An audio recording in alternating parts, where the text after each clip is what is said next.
everyone, it's Steph here. This is the Noveltea Corner and welcome to my spoilery chat about Kiss of Snow by Nalini Singh. This is book 10 in the Psy-Changeling series. I'm currently doing a reread of this series both on my channel and for a read along with some of my good friends here on Booktube. We are hosting monthly live shows where we're talking about 3 books in the series every month. Kiss of Snow is the first book that we're reading for the month of April, and our live show will be at the end of this month. I will leave links and details to about the live show and the read along down below so that you can definitely check it out if you are interested in joining in. Kiss of Snow is one of my favourite books in this series, and if I wasn't so obsessed with Judd, it would possibly be my top favourite book in the series. Just prefacing this video with that. This book follows 2 romance stories. The major one is the relationship between Hawk, who is the alpha of the Snow Dancer clan, and Sienna Lauren, who is a cardinal ex-Psy. The sub-romance is Walker Lauren's story. So Walker Lauren is Sienna's uncle, and he begins a relationship with Lara, who is the Snow Dancer healer. There are content warnings in this book for death of parents, which happens off-page, but the circumstances are discussed in this book. There is mention of suicide that happened in the past. There is a lot of violence, there is a lot of death. There is a miscarriage. There is also talk of an aborted pregnancy, as well as abuse of minors by teachers or adults in power as well. The majority of this is off the page and a lot of it is just a discussion around what has happened, but keep that in mind as you're reading. There are probably also other things that I've missed, but those are the major ones that I picked up and can remember. In terms of tropes for this book is an age gap romance, it is a fated mates romance, and it is a slow burn romance, and it is fabulous. If you're unfamiliar with the way that this review recap spoilery chat series proceeds, from here I'm going to talk about the major plot for the story, then I'm going to talk about things that happened that moved the world building forward, and then also some of my favorite parts of the book that may not necessarily have been integral to the overarching plot, but were just fun. I'm also going to put the book down and put a picture of the book on the screen because my arm will hurt if I hold up the book any longer. So this is going to be pretty long. Grab yourself a drink, get comfy. If you need to, put me on 2x speed because I know that's what I would do. All right, so I'm going to talk about something that happens throughout the book initially that I'm not going to keep coming back to every time it happens within the narrative structure of the story, but we get these email extracts from a person called Alice Eldridge, which we know is the author of a book about empaths that Nikita Duncan gave to Sasha, her daughter. But in these emails, Alice is writing to her father about her current research, which is research into the ex-Psy, which are a very volatile group of the Psy who have an enormous amount of power and don't live very long. Their life expectancy is about 25 years. So the whole way through the book, we get these email excerpts peppered through the story up until Alice disappears. And that plays an important part in what happens later on in the story. So I'm mentioning it at the start because I'm not going to talk about them as they pop up in sequence. I'm just going to say that they do pop up throughout the story. So the book opens with Sienna and Maria, who is another one of the Snow Dancer soldiers, getting dressed down by Hawk because they abandoned their posts because they got into a fight. And the 2 are suitably punished. They're both given mostly solitary confinement except for 1 hour every day. And this is really tough on both Maria, who is a wolf and is used to being constantly around people, and Sienna, who, even though she was a Psy and used to being on her own quite a bit, has really opened up and become more integral to the pack. So it's a really tough thing to ask for both of them. And of course, Sienna talks back to Hawk and ends up with additional punishments after that, because of course she does. So that's the opening introduction to Hawk and Sienna's relationship in this book, which is quite antagonistic towards each other because of all of their sexual tension. And then we also get the introduction to Lara and Walker's story as Lara goes out to heal a group of juveniles who've gotten themselves into trouble, and she stumbles across Walker while she's there. And then we get this tie-in to the previous book where Lara and Walker had been mentioned to be having a heated discussion / argument at Riaz's welcome home party in Play of Passion. And we discover that at that party, Lara had had a bit to drink and had kissed Walker, and Walker was trying to very stoically / gently let her down, and Lara's quite embarrassed by the whole thing, and so there's an awkwardness between the 2 of them now. So that's what this scene highlights, that where they are currently starting at this point in their relationship, which is not great. So the first part of the book obviously follows Sienna while she's out and about during her 1 hour of freedom from her confinement punishment. The first scene we get, which is hilarious, is a scene where Hawk sees her with Kit, who is one of the leopard soldiers, and Kit himself is potentially a future leopard alpha, and he's really good friends with Sienna, and Hawk sees them as they're being relatively intimate. And we find out after we switch perspectives from Hawk to Sienna that Kit was deliberately playing with Hawk because he and Sienna are just good friends. That's all it is. It's very platonic. And he knows that Sienna has a massive crush on Hawk, and so he thought he'd help her out by trying to make Hawk jealous, which is a potentially very dangerous thing for him to do, but he wants her to have the best possible chance of getting her guy. And I just thought, one, it's a really telling thing about Kit, but it's hilarious to watch Hawk get really jealous really quickly. The next time we get an interaction between Hawk and Sienna, it's during the early morning, I think, and Sienna's doing some training in the gym in her 1 hour free time. Hawk goes in there, and instead of leaving, he decides to stay, and he gives her some critique on her technique and helps her to train. And we really begin to get inside his head about how he feels this really strong attraction to her, and yet he's very unwilling to do it because of things that have happened in his past. Hawk finally cracks it and can't stand being there with this tension that he has between him and Sienna, and so he takes off for 2 weeks and goes and patrols some of the more remote areas, leaving Riley in charge. And obviously by the time he gets back, Sienna has almost finished her punishment from abandoning her post. But of course, the 2 weeks away hasn't done anything to help Hawk resolve any of his feelings, so he comes back a bit crankier than usual. Throughout here, Snowdancer begin to get more reports of Psy coming in to San Francisco, as well as an increase in weapons shipments arriving within the country, and so they're keeping an eye on all of this because they know that Henry Scott and the Psy are planning something, but they just don't know what they're planning or when they're going to take advantage and attack the changelings. As we spend more time with Walker, we begin to learn a little bit more about him as a Psy. So he is a telepath who is 7.8 on the gradient. So he's not at the highest end, but he is very, very capable and quite powerful. It's mentioned quite often that he spent a lot of his time working with children. He was a teacher.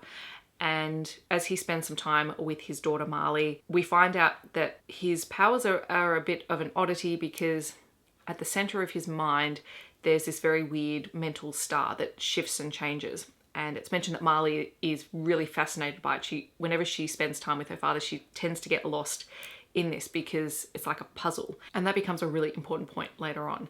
So we start to get these hints dropped very early on in the book that become very important as the story progresses. Obviously, as Hawk returns to the den and is still not calm, the fact that he is very sexually frustrated at the moment is impacting on the males in the group, especially the unmated males, and so he's urged to get it out of his system, and so he calls up a friend of his, Rosalie, and with the intent of sleeping with her, and everyone knows it, and it's very accepted because, I mean, within the pack, having sex with a friend is not considered taboo. It's not considered anything to be embarrassed about, and one, I think that's a really cool part of their culture, that they just acknowledge that it's a need and it's something that they need to do. But of course, Hawk's doing it to escape the reality that he wants Sienna, and Sienna is really frustrated and annoyed because she knows that he's deliberately avoiding her. Basically, it's not quite in retaliation, but just to stop thinking about Hawk, Sienna agrees to go out to a changeling bar with her friends,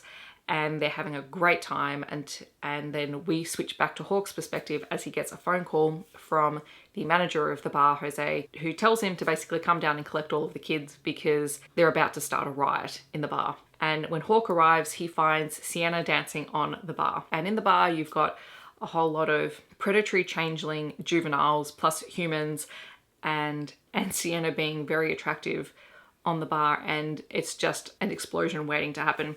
And Hawk carries Sienna out of the bar, orders the rest of the kids out, sends them home, and ends up driving Sienna back on his own. And the two have the opportunity to start talking, and she keeps trying to push the issue of their attraction to one another, and they end up dancing just outside the car. It's a really lovely scene, but that's where it stops because Hawk is still unwilling to commit to anything at this point. And part of him still knows that Sienna is quite young. Part of it is to do with his past, but also part of it is acknowledging that the age gap and also his position within the pack has a huge significant power imbalance between them currently. We sort of sidestep a little bit and we spend a little bit more time with Sasha and Lucas and the Dark River changelings in this book, despite this being a snow dancer book. And Judd visits Sasha, who is still very heavily pregnant, and he's inquiring whether she has been able to find anything else about this Alice Eldridge manuscript on the Excise. So Judd knew about it. He's had Sasha trying to find out any information she can because she has a copy of the Empath book that Eldridge wrote, and they're both trying to find ways to help Sienna because we know that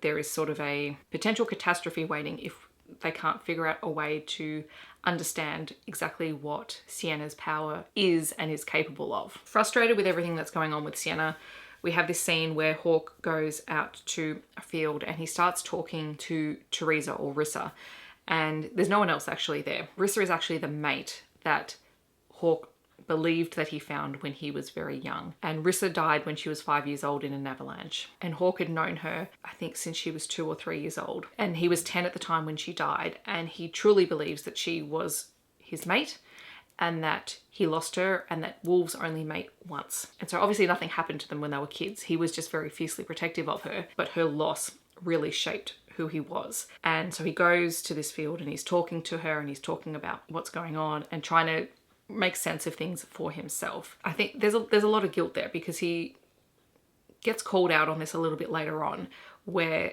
Sienna tells him, you know, you don't actually know what would have happened. You might have been mates, but you never actually cemented the mating bond. And she believes that he's holding back because of this guilt that he feels towards this young girl that died many, many years earlier. In a lot of ways, it's heartbreaking because you begin to see how important all of these things in the pack are and how they shape these characters from a very young age. A bit after that, Sienna finds out from some of her male friends in the pack that no one will ask her on a date or attempt to court her at the moment because of Hawke, and she's furious because he hasn't committed to her, and yet she is going to be isolated by the fact that people know that there is something between the two of them. And she goes and she confronts him about it. And I can't remember if this is the part where she calls him a coward, but there's one scene where she calls him a coward for not acknowledging what is actually going on between them. And throughout a couple of scenes, Hawke continues to bait Sienna, and eventually he witnesses her having to ground the X-Fire, which is the physical manifestation of her powers, which is this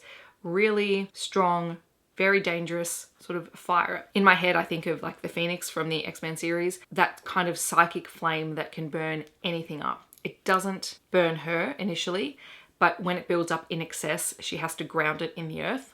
And he witnesses it for the first time and witnesses the actual power that she has. She gets really frustrated in this scene because she asks him to back off because she knows what her power has the capacity to do and he doesn't. And she feels the loss of agency in that he doesn't trust that she knows that she's dangerous and that she could hurt him and that the implications would be terrible for the pack. And so they don't talk for a while, and it's not until Hawke goes to talk to Sasha who points out that he didn't respect her and her knowledge and her understanding of her own power when he ignored the fact that she'd asked him to step back and to get out of the way because she was worried for him, which was a really good scene because usually Sasha is one of the only people who can get through to Hawke because they have that very fun, flirty relationship that's not serious. In the other subplot of the romance, Lara goes on a date with Kieran, who is another member of the Snow Dancer pack, and this is witnessed by Walker, who gets really jealous, which really starts him thinking about what does he want, because he was the one who pushed Lara away and yet he's very attracted to her and he doesn't like seeing her with anyone else. There is a really cool scene where Sienna is talking to Drew, and we'd learnt in Play of Passion that Drew and Sienna have a really great sibling relationship. Obviously, Drew is considered family to Sienna through Judd and Brenna, and he advises her not to give up on Hawke and almost to play dirty a little bit, which is a bit what Drew did with Indigo. So Sienna enlists the help of Kit, and Sienna and Kit go on a date at the bar that Hawke first came to drag her off the bar from. They're playing this up for Hawke's benefit, and Kit gets out of there before Hawke arrives because the manager calls Hawke again to come and get his girl. And the whole scene is just really fascinating to think about the way that Sienna manipulates the situation and how Kit's all on board for it because he's her friend. And Hawke doesn't realize the extent to which she is manipulating him, which is kind of hilarious. I don't even think it's addressed. She's very clever in the way that she tries to get him to admit his feelings. In between all of that, Judd goes to meet the ghost, and part of it is to confirm that the Laurens are still considered dead by the Psy in the Psynet, because they're still very concerned that people might find out that they're alive. And the second reason is because he asks the ghost if he can try and track down this ex-Psy manuscript, because Sasha has had no luck. So his last hope is really getting the ghost to try and find this. And afterwards, Judd has a conversation with Hawke about Hawke pursuing Sienna. And it's not the kind of conversation that you would normally expect. Later on, Walker has a very similar scene where he confronts Hawke about pursuing Sienna, and he's much more the paternal father figure, whereas Judd comes at it definitely from the uncle perspective. But his relationship with Sienna is also really interesting because he's also her lieutenant within the pack. And of anyone except for Sienna, he's the one who understands her abilities and what she's capable of, and also what she endured as a child. And so he's the one to explain a lot of that to Hawke. You can tell that it's deeply affected him because for many, many years he had to stand by while his niece was being trained to be a weapon worse than he was. And he couldn't do anything about it because to do so would have endangered the rest of the family. So there are a lot of deeper layers here with the Lauren family, and it's why I really like the Snow Dancer books, but particularly the stories involving the Laurens, because they are an example of both why silence was a necessary thing, because they are very, very highly capable Psy with very dangerous abilities, but they've also been damaged by silence in a way that is really hard to change. And in spite of all of that, they've remained a family unit, which goes to show that the Psy were beginning to fracture well before the beginning of this series. I really like these scenes because of the insight it gives us to all of these characters who we've spent 10 books with now. We've spent a lot of time with these characters and you get to know them really, really well. And that's part of the beauty of Nalini Singh's writing. It's just incredible the amount of detail and depth and connection that we feel to these characters who are fictional. So yes, tangent. Hawke eventually decides to see where this is all going. And so he and Sienna play in the woods, and this is after he's found out that she never played as a child. She was taken from her family at the age of 5, and she was silent by the time she was 9, and normally the average age of full silence is 16, so she had no childhood. He decides to play with her in the woods, and so he gives her a head start, and instead of just trying to run, which is what most people do, she begins to set traps for him, and she catches him a couple of times, and that buys her more time to keep setting more traps and to get further away from him. Eventually, he is able to circumvent a lot of those traps, and he ends up trapping her, and that's where they have their first kiss while she's caught in one of his traps. It's a great scene because it's really the first time Sienna has been allowed to play. He is so deeply satisfied that she was able to not only play with him, but trap him a couple of times. So he likes how smart she is, he likes how she thinks. It makes her all the more attractive to him. We switch back to Walker and Lara, and we begin to find out a little bit more about the Laurens as a family unit. So as it turns out, Walker and Marley's mother, Yelena, I think it's Yelena or Elaine, were actually living as a family unit together because they decided that the best way to raise Marley was for her to have 2 parents there. Even though they weren't in a sexual relationship, it wasn't an emotional relationship between the 2 parents. They wanted to live as a family unit for the daughter because they thought it would be the most psychologically stable environment because they're all very high-grade Psy. And so they all lived together, and then eventually Toby came to live with them after Toby and Sienna's mother committed suicide. And this gives Lara a bit of understanding into why Walker is the way he is and why he's very hesitant about relationships, because his relationship with Elaine is complicated, to say the least, and it becomes more complicated later on when she finds out that when the Laurens were given a rehabilitation order, which is what prompted them to leave the Psynet, Elaine was pregnant with their second child, and before Walker even had a chance to talk to her, she'd already aborted the pregnancy. And it's sort of left these very deep scars on him, and he's very protective of his family and very unwilling to let other people in. With everything that's going on with the Psy, Hawke and Judd decide that it's time to take out a Psy facility in South America that they've been keeping an eye on. I forget which book that they first discovered it in, but they've been keeping an eye on it for a while, and Judd is going to go in, he's going to set some explosives and disable the compound.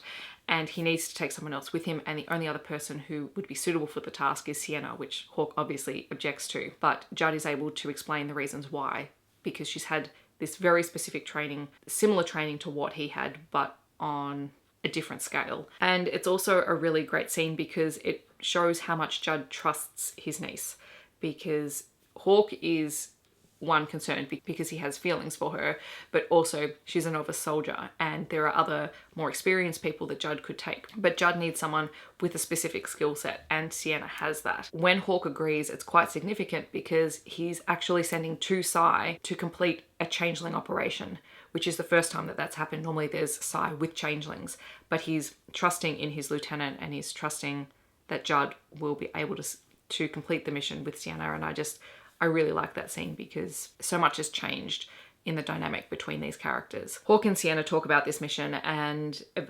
they have a bit of a makeout scene, and it's at this point that Sienna admits that she's not really ready for more with Hawk yet. And Hawk has acknowledged this because he is rapidly beginning to realize that what he wants at the moment would be too much for Sienna. So they're quite open about it, and it's one of the things that I really like. I think I'm going to talk about it later on, but I do like the fact that Sienna is open and she tells him when she's reached her limit, and I think that's really important.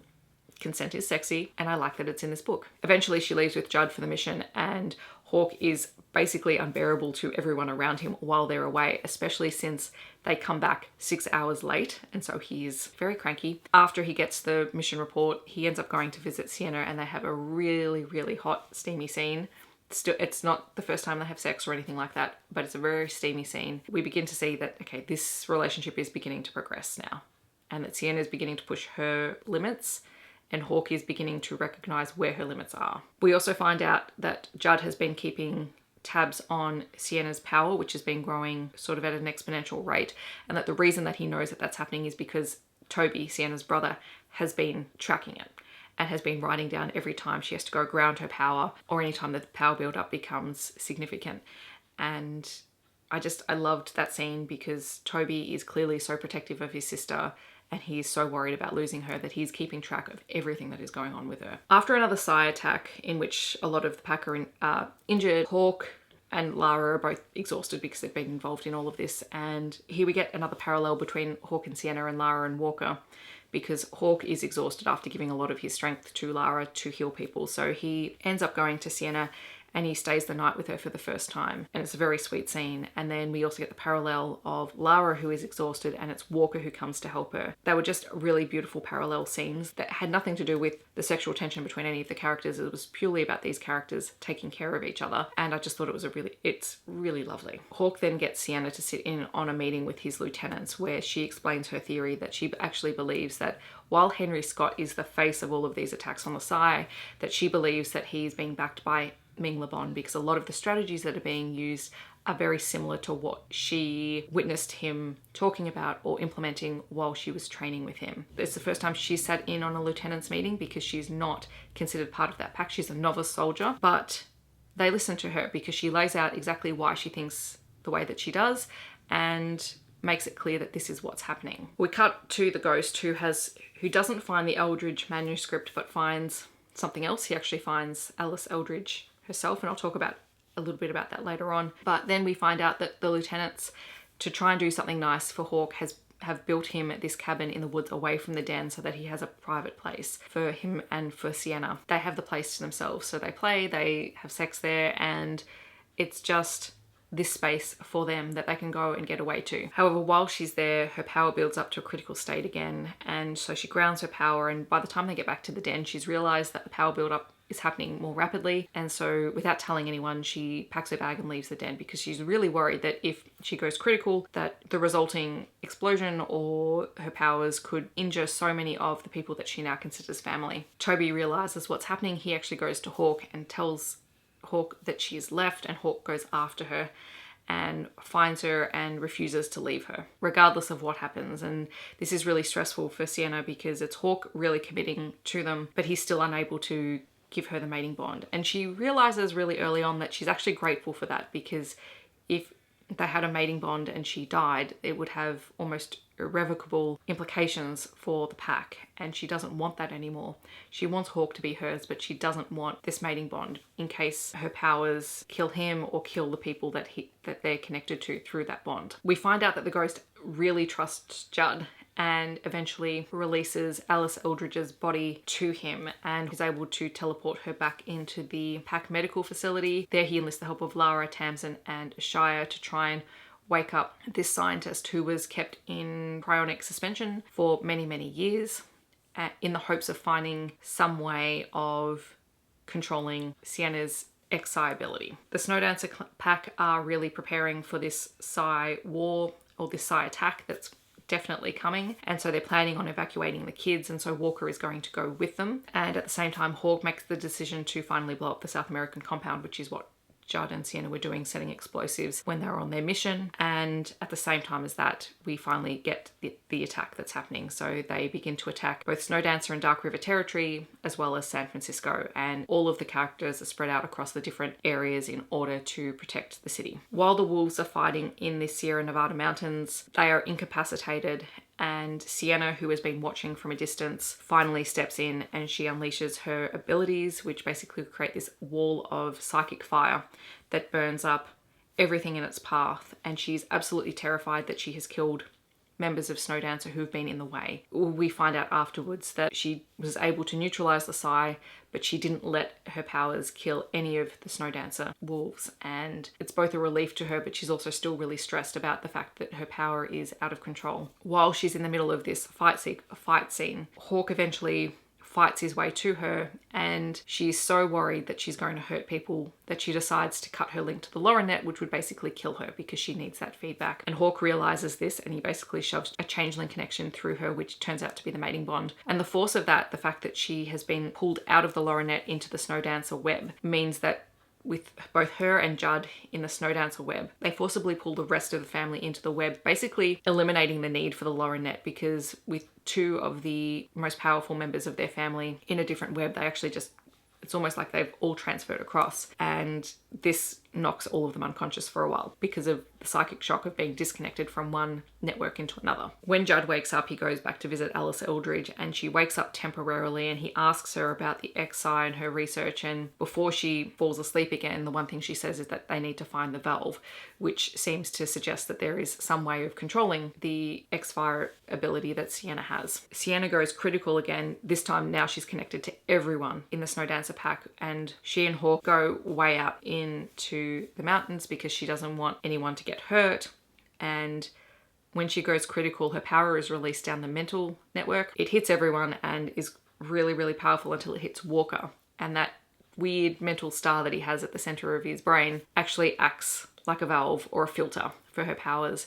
And so he's actually able to direct that power, which is almost like a mini generator, I think they describe it as, and releases that power into other people, which basically supercharges them for a couple of days, and they all do some really crazy things, and they have a bit of a laugh about it afterwards because it's like they were on a high. The theory afterwards, now that everyone has survived it, is that now that they know how Walker's power functions, how Sienna's power functions, and how she's connected to a much larger group of people, rather than releasing all of her energy at once, if she's releasing it slowly on a day-to-day basis, they won't have that same high effect that they got from her going critical. And then sort of that's the end of the Hawk and Sienna story. They're quite happy, they've accepted the bond, she's part of the pack and part of his hierarchy now. And then we also get the conclusion to Walker and Lara's story as their mating bond kicks in, and it was just a really fun story and I loved it. In terms of world plot, we learn a lot about the Psy, which is a martial sub-designation, and obviously they have a highly volatile power that often prevents many of them from reaching maturity because the Psy can consume them if they're not careful, and most of the Psy don't live past 25 years of age. When Eldridge is writing her emails about studying the Psy, she hasn't really found anyone who is above a 5 on the gradient, so Sienna is the first Psy cardinal in existence, and obviously this made her a very precious commodity to someone like Ming Lebon, who is always looking for a weapon. Aiden and Vasek meet and discuss pure Psy. From the perspective of the Arrows. They've got a couple of Arrows undercover trying to investigate the organization, but they've also got some Arrows who are genuinely thinking about joining Pure Psy because they believe that silence is the best path for them. We continue to have the strong alliance between the Snowdancer and the Dark River packs, particularly between Hawk and Luke. They go backwards and forwards, and they're constantly exchanging information, and they all help each other out in the various fight sequences. In this book, we find out that Snowdancer is cultivating a relationship with Black Sea, who are the ocean shifters and are a worldwide shifter pack rather than a pack that is in one specific area of the world. We find out that Hawk became alpha when he was 15 years old, and his father Tristan was a lieutenant in the Snowdancer pack for the Alpha Garrick, and Tristan was at some point kidnapped by the Psy and experimented on and brainwashed, and his brainwashing was designed to incite him to kill his alpha. There were other wolves in the pack who had also been similarly experimented on, and in the end this fight broke out, and it resulted in not only the death of the alpha but also the majority of the lieutenants and senior members of the pack. And even though Tristan was conditioned to kill Garrick, he eventually broke his conditioning and he stopped a bullet for him, which ultimately didn't save the alpha but was a way of redeeming him. And then we also find out that Hawk's mother, Aaron, eventually died in her sleep just from the shock of losing her mate. At one point in the story, the ghost contemplates double-crossing Judd and kidnapping Sienna because he recognizes that she could be a very useful weapon, but he doesn't do it. And part of that is, I think, this trust that he has for Judd. We also find out that Judd knows the identity of the ghost, and the only person he's told is Hawk because Hawk is his alpha, but that he deliberately tries to keep the identity of the ghost safe from everyone else. So there's this very interesting relationship between the two of them. In this book, Sasha gives birth to her daughter, Nadia Shayla Hunter, and they call her Naya. There's some very cute scenes where everyone's fussing over the baby. And also Nikita starts up a trust fund for her granddaughter. We find out that Walker was a teacher in the Psynet, but that he specifically trained the telepathic children tagged to become arrows. Some of the arrows that we meet in the story later on are the grown children who were taught by Walker. We also end with Judd running into one of the former arrows who now know that he's alive. And as for my fun things, I absolutely adore the relationship between Judd and Sienna. I think I talked about it earlier, but the dynamic they have between uncle and niece and also lieutenant and soldier is really compelling. But he has a deep respect for her, and he treats her like an adult, and he treats her like someone who has had the training that she has. He doesn't belittle her. He checks in with her to make sure that she is safe. I really like the dynamic that they have, and I don't think we've seen the extent of that in previous books, whereas we get it a lot in this book. He trusts her implicitly, he's worried about her safety, and he risked a lot to get her away from Ming when the time came, and you can tell that there's a deep love between the two of them. And I adored it. I think I mentioned that I loved Sienna and Toby's relationship. She has a really good relationship with both her brother and her cousin, and she's constantly helping them with their homework or looking after them. I really loved the scene where Walker was doing Marley's hair. It was just absolutely adorable and just a nice scene to show him as a father, because even though he's not great at doing her hair, when he says, oh, you should have got Sienna to do this, she's like, no, but I want you to do it. I like the way that you do it, because he's her dad. And you can see how the kids have really integrated and accepted feeling things and having emotions and building relationships, and are slowly wearing down the adult side, which is just gorgeous. Hawk buys Sienna a toy penguin in a tuxedo who plays the song that they dance to in the woods, which is really sweet. There's a really great scene where Brenna and Judd are talking about how strong alpha men often forget exactly how capable women can be. And I thought it was a really great reminder, because all of the men in these stories are quite alpha men. They love their women and they try and protect them. But the reality is most of them actually don't diminish the strong capabilities that they have. And it was nice to have that reminder, because Judd is just worried about his niece, and Brenna's the one to remind him that no, she's actually okay. She will be fine and she can stand on her own 2 feet. And it shows the depth of Brenna and Judd's relationship and how that's grown over time as well. Toby has a fear of haircuts, and this is a little side sequence. Hawk finds this out and ends up giving him a haircut, and the whole scene is really fabulous because of the way that Hawk begins to understand Sienna's brother. Toby is initially hesitant because he thought Hawk was just trying to spend time with him to get to know information about Sienna, and Hawk admits that, yeah, maybe at first, but he actually really likes hanging out with Toby, and it's a really great bonding sequence between the two of them. Hawk visits Sasha and Luke and ends up giving the baby a toy wolf, which becomes important later on because it's one of her favorite toys, which drives Luke absolutely crazy, but the whole scene is just very, very sweet. And we also see how the changelings begin to integrate the Psy within their group into their strategy more effectively. So there's a scene where they're going out and they're attacking a group of Psy that are sort of surveilling the different territories, and they talk about how they've actually got one of the Psy members of their packs with each group. So they're actually able to communicate telepathically, and it makes it a lot easier and has group cohesion because everyone knows what's going on. And even if the Psy is not a combat Psy, there's still someone there to look after them and protect them and to still have them involved, which is the first time that they've started to do that, which I think is really telling and is really leading into the alliance stuff that's going on. So I really like that. But yes, that is everything about Kiss of Snow, which is just a lot. It's a lot and I loved it. Adore this series so much, and this book in particular just has so much heart and so much character development and growth that I'm so glad I reread it. I think this is the third time I've reread this book and I don't regret it. I'll reread it again because it's one of my favorites. In the comments below, feel free to talk about anything to do with Kiss of Snow. I would love to talk to you about it. I hope that wherever you are in the world, you're staying safe and healthy, and I'll see you in my next video. Thanks so much for watching. Bye everyone.